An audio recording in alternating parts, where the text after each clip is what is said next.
안녕하십니까. 팀 켈러 하나님을 말하다 2장 악과 고통의 문제입니다.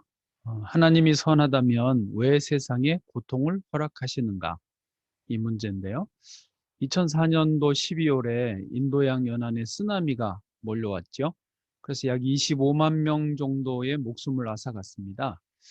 미국에서는 그로부터 몇 주 동안 신문과 잡지에 하나님은 어디에 있는가를 따지는 독자 편지와 기사가 넘쳐났습니다.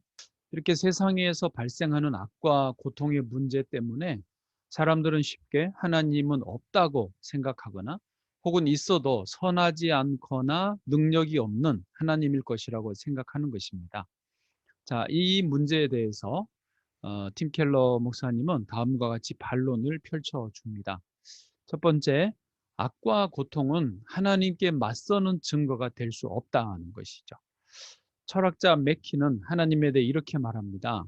정말 선하고 강한 하나님이 있다면 무의미한 악을 허용하지 않았을 것이다. 하지만 세상에는 무의미한 악이 차고 넘치므로 전통적으로 생각하는 선하고 강한 하나님은 존재할 수 없다. 예, 다른 여러 철학자들도 이 주장에 동조하고 있습니다. 하지만 이 철학자들의 주장에는 논리적 모순이 있음을 알아야 됩니다. 세상에는 무의미한 악으로 가득하다는 주장이 문제라는 것이죠. 그 철학자 자신이 생각할 때 악은 무의미하다고 느끼고 또 악과 고통이 왜 일어나는지 자기는 그 이유를 알 수 없다고 해서 진짜 악이 무의미한 것이고 진짜 고통의 이유는 없는 것은 아니기 때문입니다.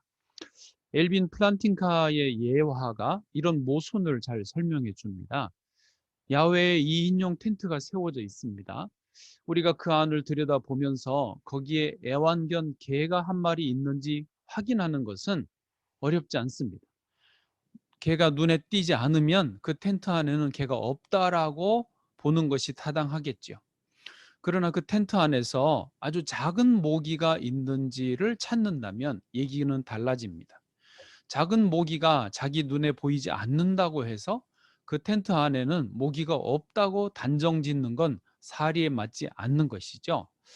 마찬가지로 악과 고통이 존재할 이유를 인간이 파악하지 못한다고 해서 합당한 이유가 없다고 단정 짓는 것은 사리에 맞지 않는 모순이 된다는 말입니다. 또 논리적으로만이 아니라 경험적으로 따져봐도 악과 고통이 존재하는 이유는 충분합니다. 성경에서 요셉은 형들에게 미움을 받았고 결과적으로 애굽에서 비참한 노예 생활, 감옥 생활을 했습니다. 그런데 그 악과 고통이 겹치는 긴 세월을 지내면서 요셉의 성품은 다듬어지고 단단해졌습니다. 그리고 마침내 애굽의 총리가 되었고 수많은 생명들을 기근에서 건져냈습니다. 팀 켈러 목사님 교회의 한 남성은요, 마약 거래를 하다가 얼굴에 총을 맞았는데 다행히 죽음은 면했지만은 시력을 완전히 상실했습니다.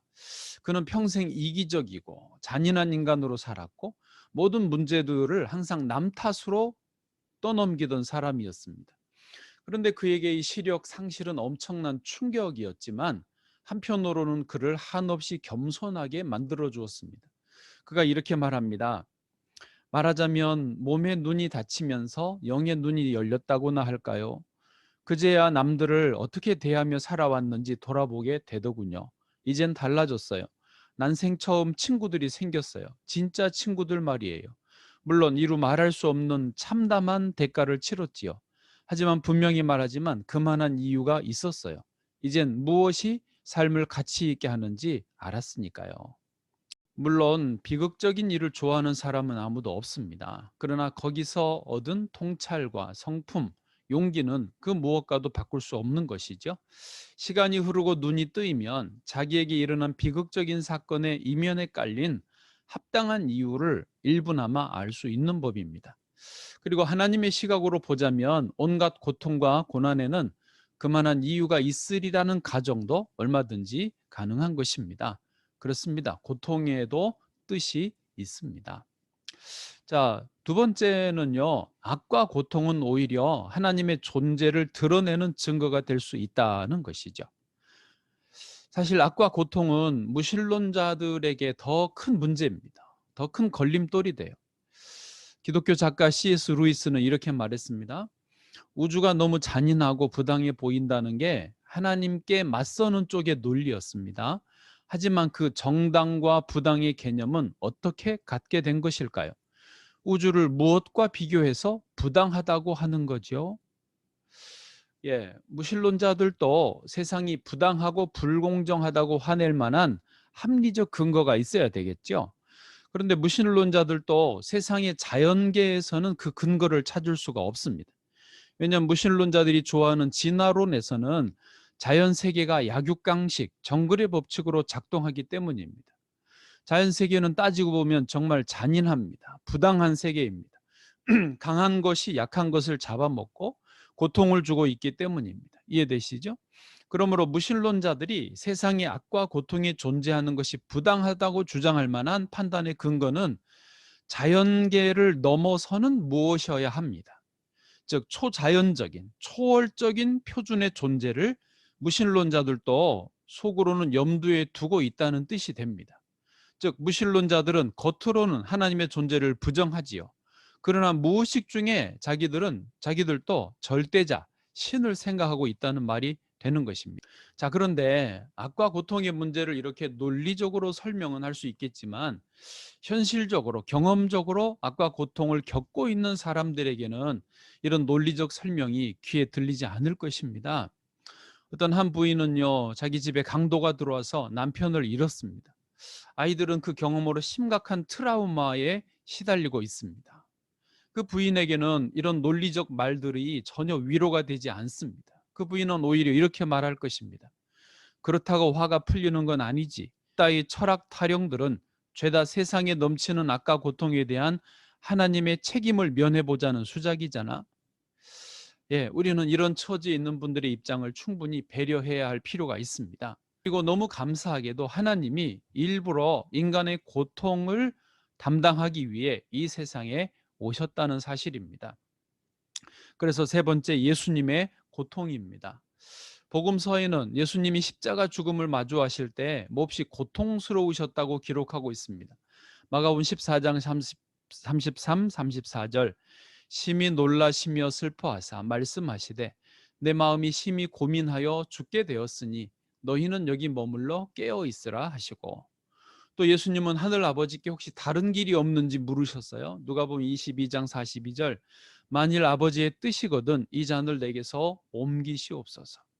또 십자가에 매달린 예수님은 울부짖으셨습니다. 마태복음 27장 46절 나의 하나님 어찌하여 나를 버리셨나이까. 그리고 예수께서는 십자가상에서 무려 3시간 동안 피가 천천히 빠져나가다가 결국 질식 상태에 이르는 고통 속에 죽음을 당했습니다.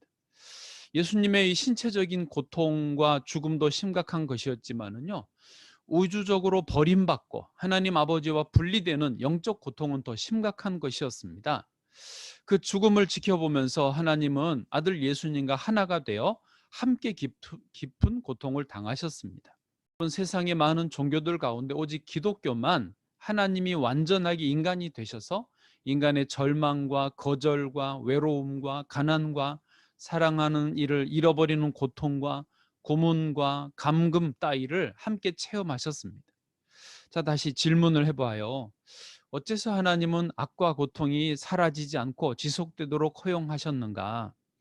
여기에 확실히 대답하기는 어렵지만 한 가지 분명한 점은 하나님이 우리를 사랑하지 않으신다는 말은 대답이 아니라는 것입니다. 베르 까미는 이렇게 적었습니다. 하나님이자 인간이었던 그리스도도 고난을 견뎌냈다.